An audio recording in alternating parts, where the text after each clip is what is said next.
সর ভাজা মিষ্টি বানানোর জন্য আমরা 2 দিনের সর নিয়ে নিয়েছি। 2 প্যাকেট গুঁড়ো দুধ দিব।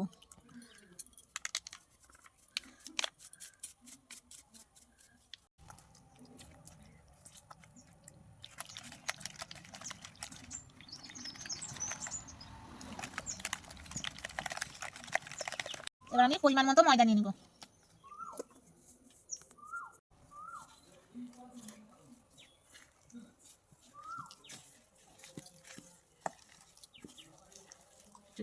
এটাকে আমরা নরম নরম করে ভালো করে মাখিয়ে নিব। আর মাখানো হয়ে গেছে, এইভাবে আমরা মাখিয়ে নিবি। আমি মাখিয়ে একটু ঢাকা দিয়ে রেখে দিচ্ছি। থালাতে আমি ঘিটা মাখিয়ে নিচ্ছি। এবার আমি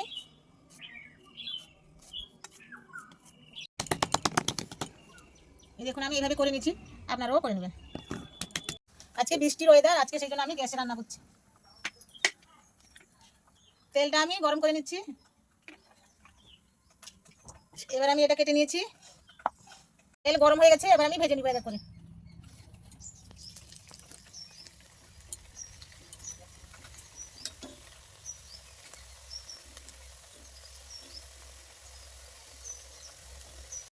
লাল লাল করে ভেজে নিব।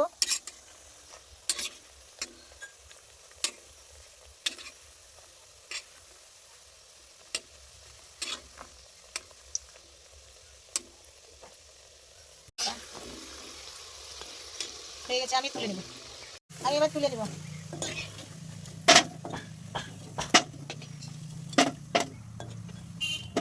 তবে আমি সব ভেজে নিব এক এক করে। আমার ভাজা হয়ে গেছে, আমি সব ভেজে নিয়েছি। এবার আমি চিনি রস করব। এই বাটিতে আমি 2 বাটি নিয়ে নিব চিনি। এলাচ কাটিয়ে আমি দিয়ে দিচ্ছি। আমি এলাচ দিয়ে দিলাম। আমার চিনি রস ফুটে গেছে, এবার আমি এই ভাজা সর দিয়ে দিব।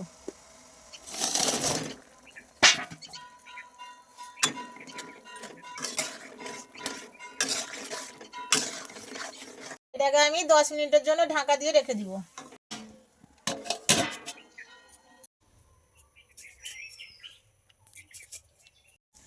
আমাদের সর ভাজা মিষ্টি হয়ে গেছে। এই ভিডিওটা যদি আপনাদের ভালো লেগে থাকে, লাইক, কমেন্ট, শেয়ার এবং চ্যানেলটাকে সাবস্ক্রাইব করে দিবেন।